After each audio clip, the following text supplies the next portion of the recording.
Hey, what's going on, everybody? Welcome back here to another weather update video. You guys, I had to really put this thing together last minute because there is a lot of activity that is starting to become a problem here regarding the weather. Not only are we seeing not one or not two potential tornado outbreaks here, one for today and, of course, another one for Saturday, we're also seeing heavy impacts regarding winter weather and all kinds of mess. So if you guys do want to stay weather aware, make sure you hit that subscribe button and leave a like before we dive on into it. It'd be greatly appreciated. And without further ado, everybody, let's go ahead and jump on into it. So here's a current look at the radar. As you can see, there's a lot of moisture being kicked up here from the south out there in the Gulf. A lot of warm air advection. A lot of that warm air, moisture-filled air is really working its way into the country, driving a lot of rain for the south. Now, actually, some areas up here by like northern Georgia possibly could be seeing upwards of maybe 3 or 4 inches or so with all this rain and precipitation that does roll through. Now, across portions of the Midwest and the Central Plains, we are seeing a bit of snowfall. Some areas here could see upwards of maybe 8 to 10 inches or so, especially out there by areas like Iowa could be involved in some of that heavy snowfall overall, which we'll do a little bit more of a dive into here later on. Anyways, everybody, hopping on over here to the severe weather side of things. We got an enhanced risk, as we were kind of expecting yesterday. So we do have a level 3 severe weather threat here across portions of southern Mississippi and southern Alabama here. A level 3 out of 5 severe weather threat. Could turn pretty nasty, so make sure you guys are definitely staying weather aware for today.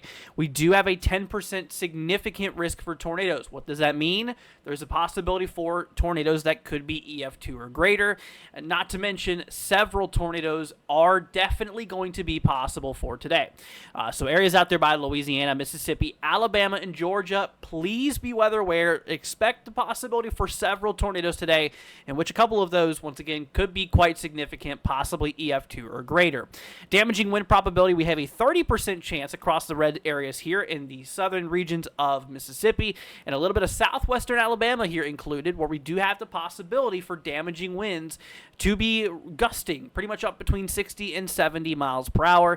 And in terms of hail, we do have a little 5% risk out there that's been issued for a little bit of hail, possibly ranging between 1 and 2 inches in diameter is a possibility. So a little bit of hail cannot be ruled out. Now, working our way over here into Thursday, we do have another marginal risk here across the Florida Panhandle, southeastern Alabama, and southwestern Georgia. A level 1 severe weather threat. Not really anything too crazy here for Thursday, but we do have a level 1 threat. Tornadoes, 2% chance, so there is a possibility for a couple of tornadoes, a tornado or two here for Thursday cannot be ruled out. 5% chance for damaging winds, once again gusting between likely 60, maybe 65 or 70 miles an hour at max. And in terms of hail, here for Thursday, not expecting anything. Now, here's where things become another issue. So Saturday, we work our way into Saturday. SPC has upgraded the risk to a 30% chance here regarding severe weather. This is the maximum that they can actually issue at this point until this becomes day 3, which would be for tomorrow. So tomorrow, that's whenever they can take this to whatever level they want. But right now, we're in an enhanced risk or a 30% chance. That's the maximum that they can do right now. This is actually here for Saturday. So once again, kind of the similar areas of today or the severe weather we're expecting today. Pretty much similar areas here across the way. Places out there that really need to be looking out here for severe weather on Saturday includes, but is not limited to, areas out there in Louisiana, Mississippi, and Alabama. Make sure you guys are remaining weather aware because Saturday could be a potential tornado outbreak. Possibly even today as well, considering the fact we do have that 10% chance for tornadoes.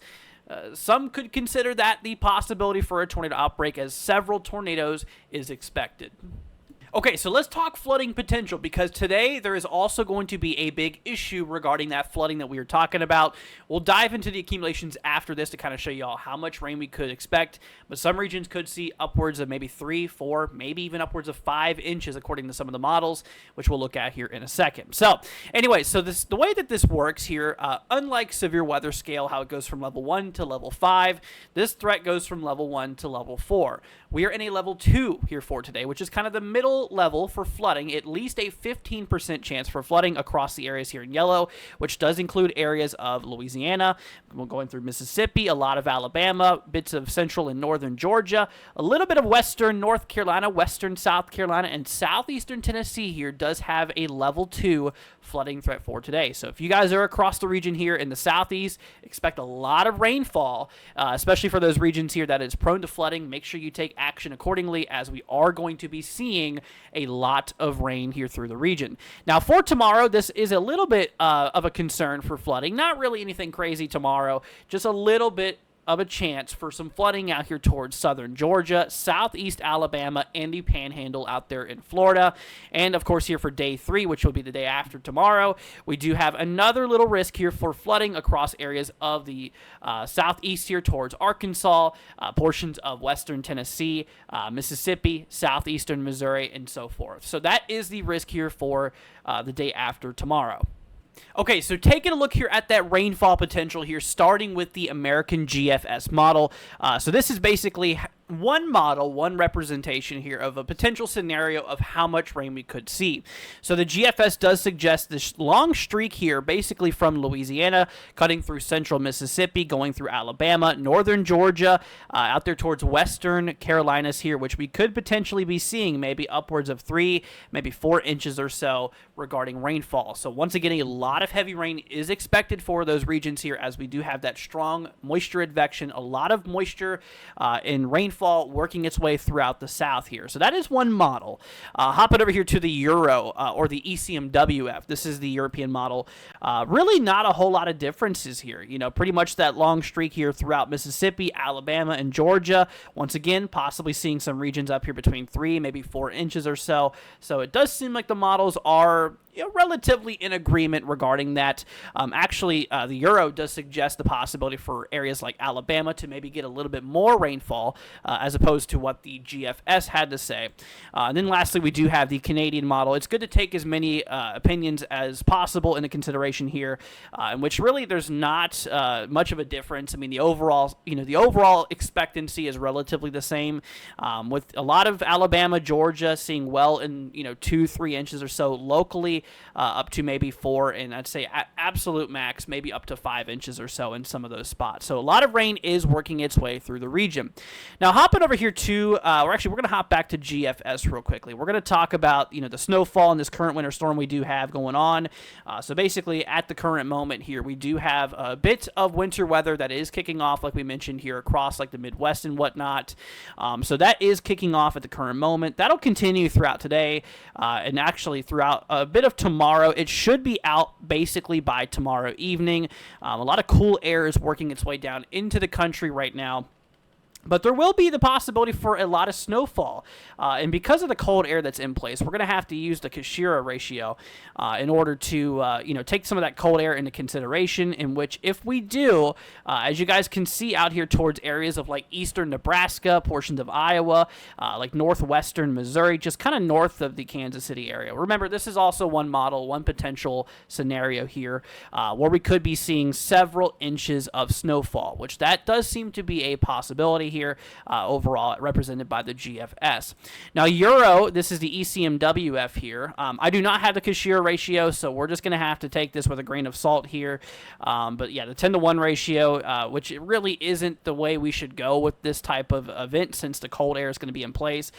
More than likely, I don't have the subscription here for this, but it's going to be likely in the range here as well, between like maybe 8 to 10 inches or so. That's what the Weather Service has, so that's what we do need to take into consideration.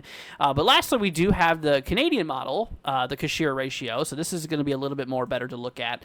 And, pretty much the same thing, kind of like what the GFS was suggesting here, the possibility for, 6+ inches or so between areas of Nebraska, Iowa, possibly out there by Missouri, and areas out there, possibly even in Kansas, seeing that as well. Now, this will drive a lot of heavy snowfall as well across eastern Canada and portions of the upper regions of New England here. Or really the upper northeast here could be seeing a bit of snowfall as well, towards like upper New York State, Vermont, New Hampshire, and Maine, possibly seeing well over a half a foot for some of those regions out there. Maybe even a foot or so could be possible for some of those areas. Okay, so let's talk timing and the overall ingredients that's in place for this severe weather event here overall. We might even take a peek here for Saturday's risk as well. So whenever it comes to it, we're going to be getting a line of storms. We call this a QLCS, a quasi-linear convective system, which is just a fancy term for a long line of storms, also known as a squall line. So basically, this long line of storms will start to develop here later on this afternoon from what it looks like. But it looks like it'll be really, really well defined as we approach our way here kind of in towards the beginning of the evening here overall, as we do have this long line rolling through. There might even be some prefrontals, as you guys can kind of see, maybe even some supercells. These guys we got to really look out ahead of the cold front. So our cold front being right here, we really got to look out for those prefrontals, because some of these guys could become tornadic given that the atmosphere is supportive for it, which it is, in which that could drive some long tract, potentially long tract tornadoes, and maybe even significant tornadoes. Once again, we do have that 10% significant risk for the possibility that some of those tornadoes could be EF2 or greater. Now, whenever it comes to the breakdown here of this event, like I said, it's going to start later on this evening for the most part. In terms of our lower level winds here, we are talking a very, very strong jet stream in our lower atmosphere, about 4,000 feet up or so. We got a lot of kind of northeasterlies moving right around 45 to some areas upwards of 50 knots, which that does support alone, given those winds, could support possibility for some strong tornadic activity. Mid-level shear, so our mid-level atmosphere here, you go a little bit higher up, we're talking about 65 knots or so of winds, which, so the winds are increasing with altitude, and if you notice, they're actually changing direction a little bit to the northeast as well. Mid-level winds are moving mostly northeast, while if we look back at the lower level winds, they are still relatively moving to the northeast, but maybe a little bit more to the northeast. There's a slight change in wind direction, which can allow for that spin to start to kick off and, could lead to some tornadic activity. Now, in terms of another thing I do want to look at here, that is the moisture advection. There's a lot of moisture here. Dew points representing the mid-upper 60s and even 70s in some spots, actually pretty high for this time of the year.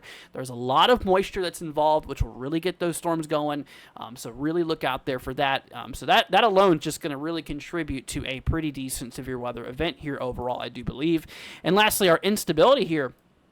Honestly, we're talking a fair amount of instability. We're talking well over 1,000, some areas maybe near 1,500 joules per kilogram of instability. That is a lot of instability in the atmosphere, which will contribute to a lot of storms firing off and having the fuel necessary to spark that storm activity and overall that severe weather. So there's really four main things you look at for severe weather. You look at lift, which basically is how you get your warm air off the ground and up into the upper atmosphere where it's drier and cooler. But also you have instability, which we're looking at now, which is the fuel in the atmosphere for these storms. You have the wind shear, which we looked at regarding the, how fast those winds are moving, what direction those winds are moving across different portions of the atmosphere, which they are in place. And then lastly, moisture, a huge indicator here as well, with those dew points here in the mid to upper 60s and even the 70s we did see, really supplying a lot of moisture for these storms, and overall all of those together is giving us a decent severe weather event here for today. Now, like I said, we're going to take a quick little peek here regarding Saturday's threat here. Like I said, pretty much the same areas will be affected. As of now, I will go ahead and give you guys a little bit of a heads up. The long-range models, such as the GFS we're looking at right now, they do tend to underestimate the amount of instability that is in the atmosphere at a long range. So at the current moment, GFS suggests, under 1,000 joules per kilogram of instability. However, as we do get closer to this event, I would not be surprised if, once we start getting the mid-range models like the NAM and whatnot to come through, then we might see a little bit more instability as we approach the event closer. The long-range models do tend to underestimate the amount of instability in the atmosphere. However, given lower-level wind shear, honestly, our lower-level jet here, according to GFS, remember, this is one possibility. This, is not going to be certainly what it's going to look like, but it's an idea. According to the GFS, the lower level jet, so those lower level winds are going to be stronger than this event that we have here for today. Not necessarily that alone contributes to a different overall view or a different event, but it could contribute to, once again, maybe some potential tornadic activity, of course, in which some of it could be strong, but we can't fully go off of that alone. However, it is a good contributor to that. We are talking about 60 knots in some of those regions of that lower level jet, 50, 60 knots of lower level wind speeds. In terms of our mid-level winds here as well, slightly more to the northeast here, but really about the same, about 60 knots or so, so there's not much change in wind speed with altitude between our lower to mid atmosphere. Now, whenever it comes to the instability, or actually we just looked at that, remember, like I said, it's a little early, and I do, these long-range models do tend to underestimate that. What I was going to look at, though, is the moisture, in which, yet again, those dew points will return into the mid-upper 60s, supplying enough moisture and a lot of moisture for these storms here overall. And so, between everything like that, between the moisture, between the instability, and the wind shear that we do have, it does look like Saturday is also going to be a potential big day. Like I said, I would not be surprised if we do have the potential for a tornado outbreak today as well as on Saturday. Make sure you guys are remaining weather aware in the deep south, as we do believe that there could be a pretty nasty severe weather event kicking off today and Saturday. All right, everybody. Well, thank you so much for joining. That's going to go ahead and wrap up the update. Like I said, I just had to throw this together. There's so much stuff that we had to go over here. Please consider sharing this to a friend or a family member. Just, post it wherever you can. That way you guys can help spread the word. If you're new to the channel, subscribe. It'll be greatly appreciated. Leave a like. That way it'll help out the algorithm. Once again, everybody, thank you so much for joining. I really appreciate you guys. Please be careful out there. I will try to do some coverage later on this evening and everything like that. So, once again, if you haven't already, consider subscribing and turn on notifications. That way you guys can get alerted. All right, everybody, thank you so much for joining. Once again, please be careful out there, and we'll see you guys in the next one. Peace out, my friends. Catch y'all in the next one.